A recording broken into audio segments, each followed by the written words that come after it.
Hello students, Mr. Young here, Chapter 10, Lesson 3. We're learning all about the Qin and the Han dynasties. To pick up where we left off, in the last lesson, we had basically the Zhou Empire had broken apart. I know it looks like Zhao. It's pronounced Joe, like average Joe on the street. Crazy. But it had broken apart, and now you had all these different kingdoms forming and fighting each other for control. How did this period come to an end? Well, basically someone beat up everyone else, and that would be the Qin. You can see this cool map here. There's the Qin, Warring States period. Qin's taking it all over. Boom. Whole thing. We'll learn all about the Qin on the next page. And then their successors, the Han dynasty. Let's talk about it. Oh, and there's going to be a quiz at the end, so pay attention. Alright, so the Qin conquered a large swath of the kingdoms. Basically, that whole map turned red by 221 BC. And what did they use? They used cavalry, horseback soldiers. They were able to take over that large chunk of land. And this marked the beginning of a new Chinese history. He declared himself the ruler of the Qin. The Qin Shi Huangdi, which is the first Qin emperor. So, boom, they take over. He becomes the first emperor of Qin. And he goes about creating an empire that would last many centuries, or a government rather, making a government that would last many centuries. Qin wanted to unify China. He did so under some pretty harsh rules, though. He appointed governors, no more of that hereditary stuff. He put who he wanted in charge of his subsectors, and he chose them. And then if they died for some reason, he would appoint someone else. It wasn't their son, so he had very strict control over what was going on, and if somebody did something he didn't like, he would just have them killed or jailed. Some kind of harsh punishment. He also had special officers called censors to make sure all the workers did their jobs and to basically put an end to anything the emperor didn't like. It said that a lot of literature was burned at this time. So this Qin guy sounds like a bit of a jerk, right? Regardless, he did do some good business.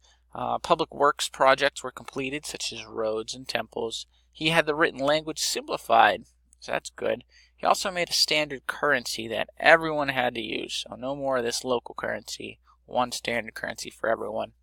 One amazing thing he did was pretty spectacular, not for anyone else, but for us now that we get to look at it, is he built a tomb for himself, and his tomb was filled with this army of clay soldiers. You may have seen it around. It was a pretty big discovery.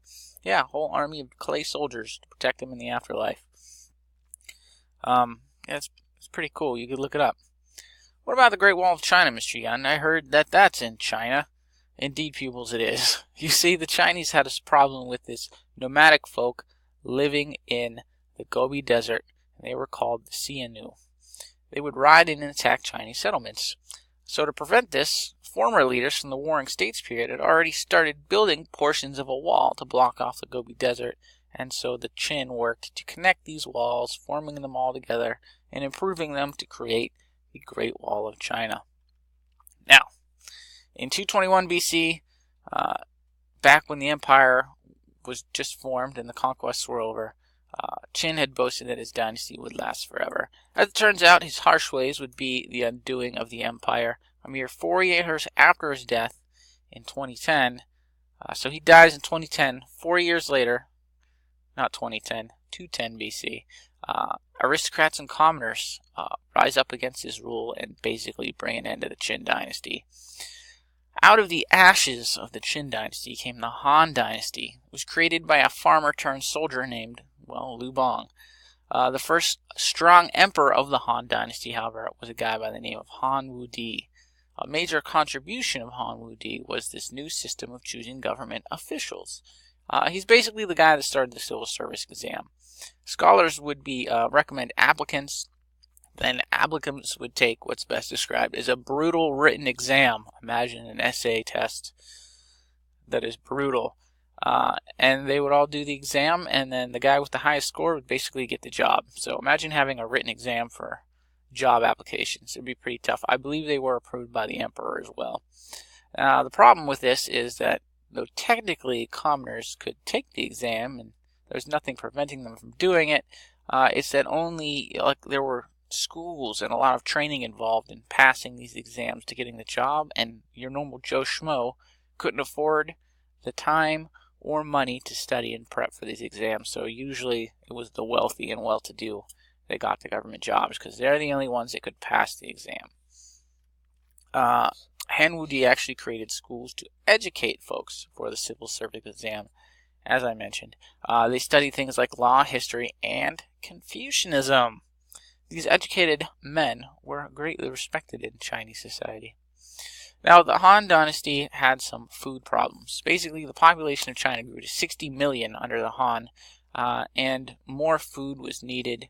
Many farmers did not have enough land to feed their families and were forced to sell their land to rich folk and become tenant farmers, basically renting their own farm plots.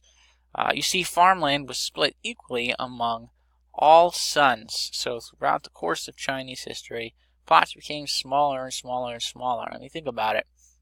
If I own 100 acres and then I have 2 boys, they get 50 each. But what if like one of them has like 8 boys? Then that 50 gets split up, and then before you know it, everyone has 1 acre of land, and it's just not enough to feed your family. So the plots got too small. Wealthy landowners basically gobbled it all up, and you ended up with an aristocracy owning all the land. Quickly on Han culture, the Han had a peaceful era of about 150 years after beating back those Gobi nomads back behind the wall. In this time, culture flourished. Confucianism spread, and even less affluent folk were able to purchase some things like art. A new class of scholars materialized, but even so, the old social classes remained. So you basically still have the haves and the have-nots with very little middle class. Life in ancient China hadn't really changed all that much. It did maybe for like the 1% at the top, but not a whole lot of other folk. Let's talk about some inventions of China. So there were some pretty important inventions during the Han Dynasty. It was a very scientific era of China.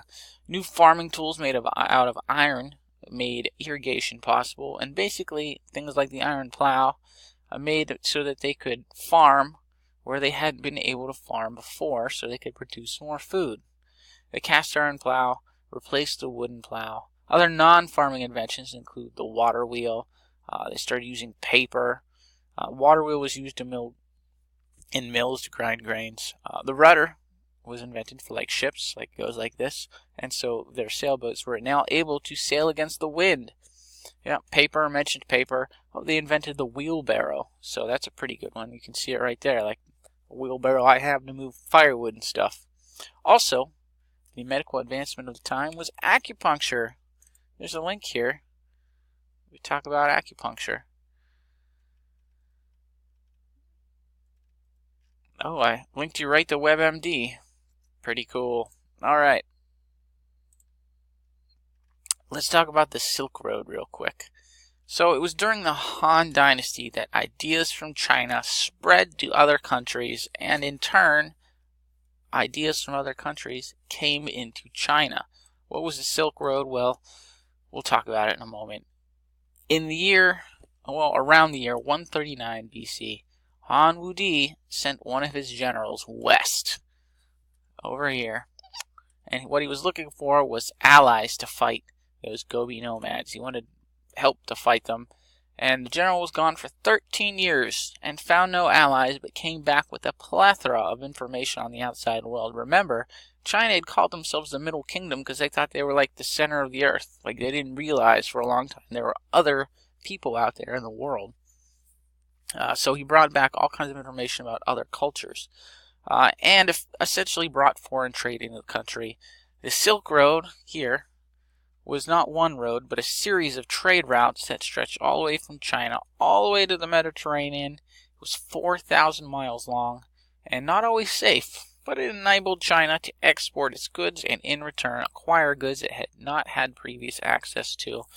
Goods, things like silk, porcelain would be a major export. Like, have you ever heard, like, your grandma has a cabinet filled with fine china?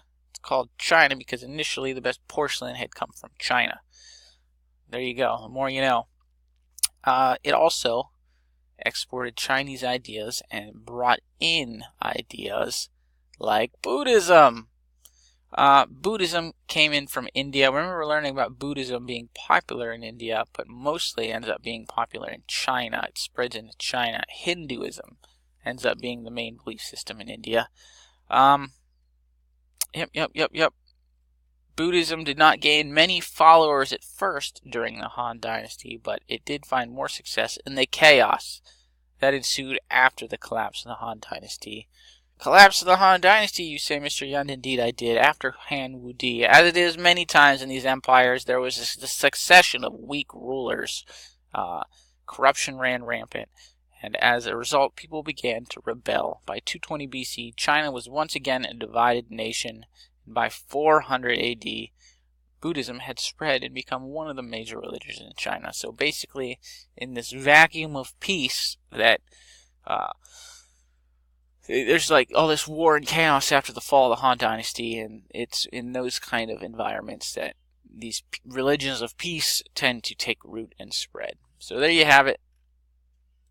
That's the end of the lesson. There's your quiz, and I believe that's the end of the chapter. So if you have any questions, let me know. Otherwise, knock out that quiz, and we'll probably have a test soon. All right, take care.